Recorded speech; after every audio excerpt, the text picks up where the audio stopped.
Imagina só, um tanque russo de alta tecnologia, blindado até os dentes, cheios de equipamento ultramodernos, sendo humilhado por um drone barato da Ucrânia. Isso mesmo, meus amigos. Hoje vou te contar a história mais épica e vergonhosa do exército russo nessa guerra. Um tanque que deveria ser invencível, mas que virou piada nas mãos dos ucranianos. Porque hoje a improvisação venceu a arrogância. E a Rússia? Bom, ela nunca vai esquecer esse dia. Parece filme, mas é realidade. No leste da Ucrânia, em meio a campos enlameados e ruínas de vilas destruídas, uma coluna russa partiu para o atraque. Entre os blindados estava o Zar, um T-72 modificado, cheio de caixas de guerra eletrônica amarradas com corda, parecendo mais um caminhão de feira ambulante do que um monstro de combate. Mas não se engane. Esse tanque tinha poder para abater dezenas de drones FPV por dia, e a Rússia apostava todas as suas fichas nele. Só que deu errado. E como deu errado? A Ucrânia conseguiu capturar esse tanque experimental após um confronto brutal, onde soldados arriscaram a vida em plena noite, enfrentando tiros, armadilhas e até minas plantadas sobre o veículo. O resultado? Um troféu de guerra de alto valor estratégico, que pode mudar o rumo do conflito. Afinal, dentro desse T-72 estavam segredos que a Rússia jurava que nunca cairiam nas mãos do inimigo. Neste relato, vamos mergulhar fundo nessa operação ousada, revelando detalhes chocantes, erros grotescos da Rússia e como a Ucrânia está usando essa vitória para continuar sua resistência heróica contra Putin.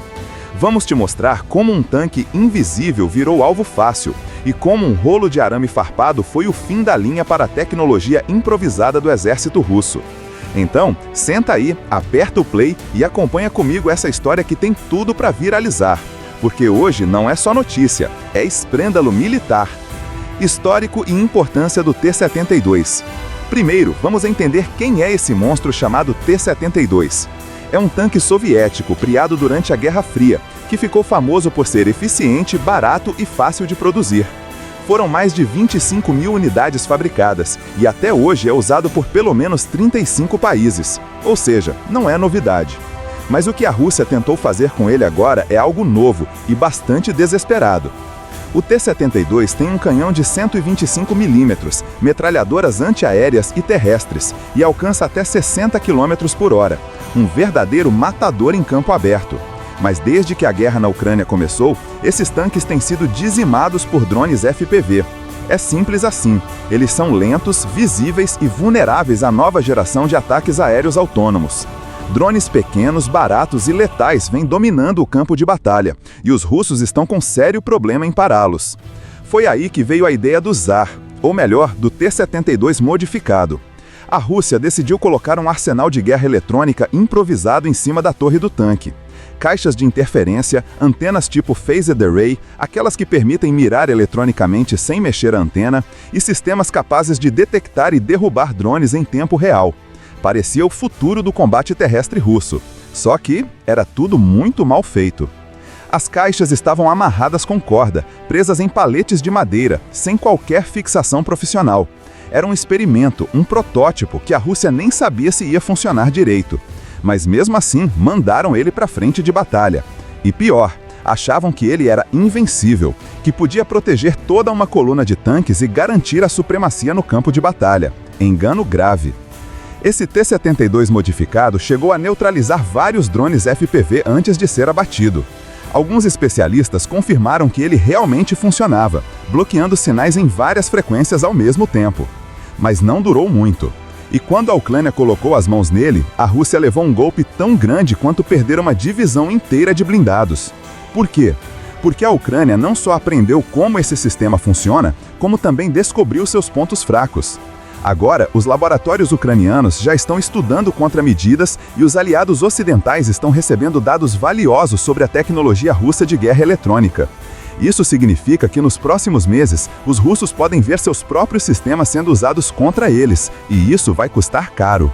Mas como esse tanque acabou nas mãos da Ucrânia? Bem, vamos falar disso agora. E a resposta envolve um erro burro, um rolo de arame farpado e um drone que não perdoou. Operação de captura. O ataque aconteceu no leste da Ucrânia, perto de Bakhmut, um dos pontos mais quentes do fronte. As forças ucranianas, incluindo a temida Brigada Azov, a 60ª Brigada Mecanizada e a 95ª Brigada de Assalto Aéreo, coordenaram um ataque combinado com drones FPV e infantaria rápida. A missão era clara: eliminar uma coluna russa que avançava com apoio do Tsar. Eles sabiam que esse tanque era diferente, que tinha capacidade de derrubar drones, então precisavam agir com cuidado. Os primeiros ataques foram frustrados. Os drones que voavam diretamente sobre o Tsar simplesmente caíam do céu, como se tivessem perdido o sinal. Mas nem todos os drones foram abatidos. Um conseguiu contornar o perímetro e atingiu o sistema de controle de fogo do tanque, danificando parte do circuito eletrônico. Foi o suficiente para causar confusão. Enquanto isso, outro drone lançou um ataque surpresa, jogando o tanque contra um rolo de arame farpado que ficou preso nas esteiras. Resultado? O tanque ficou imobilizado, incapaz de manobrar.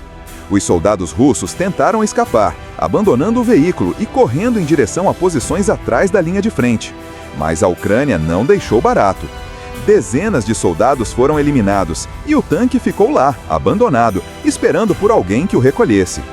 Agora vinha a parte mais complicada: recuperar o tanque sem que a Rússia o reocupasse. Ele estava a apenas 365 metros de uma posição conhecida dos russos. Se tentarem recuperá-lo de dia, seria um massacre. Então, os ucranianos decidiram esperar à noite. Era uma operação delicada.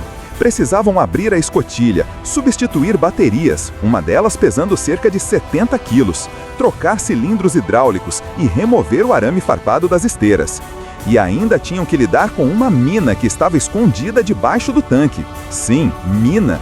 O veículo estava literalmente sobre uma armadilha explosiva. Enquanto isso, os russos tentaram recuperar o tanque. Mandaram motociclistas, enviaram patrulhas noturnas, mas nada funcionou.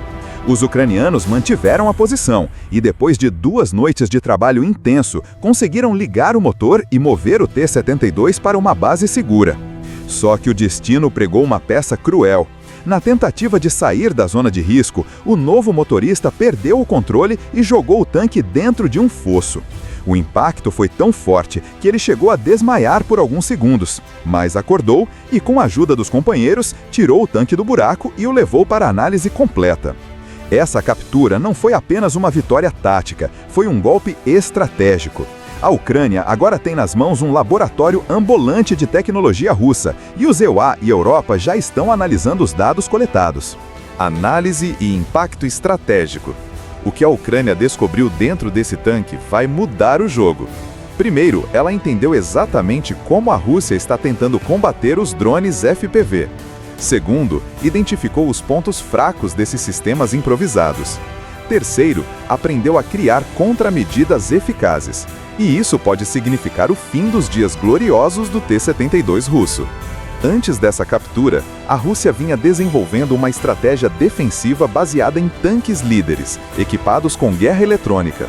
Esses tanques ficavam na frente das colunas, derrubando drones antes que eles chegassem perto dos outros veículos. Funcionava, até certo ponto. Mas agora, a Ucrânia sabe como driblar esses sistemas. Além disso, a própria forma como o equipamento foi instalado no T-72 mostra que a Rússia está improvisando demais. As caixas de interferência estão soltas, os cabos estão expostos, e o sistema todo parece mais um projeto de faculdade do que um programa militar sério. Isso torna o tanque vulnerável a ataques físicos e eletrônicos. Outro ponto crítico é a visibilidade reduzida. Com tantas caixas e antenas presas na torre, o comandante do tanque praticamente não consegue ver o que está acontecendo ao redor. Foi isso que levou ao acidente com o arame farpado. Erro humano? Sim, mas provocado por uma má ergonomia de design.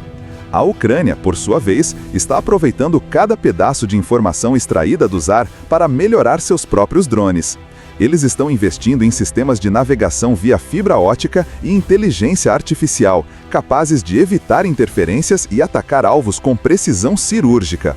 Em outras palavras, os próximos drones FPV serão ainda mais difíceis de abater. Isso é um problema enorme para a Rússia, que já está com estoque limitado de tanques. Segundo relatos recentes, mais de 80% dos depósitos russos estão vazios. Eles estão reformulando modelos antigos, como o T-62, mas não estão conseguindo acompanhar o ritmo de perda.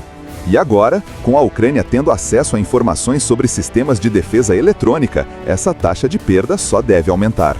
Em resumo, a captura do Tsar foi um divisor de águas.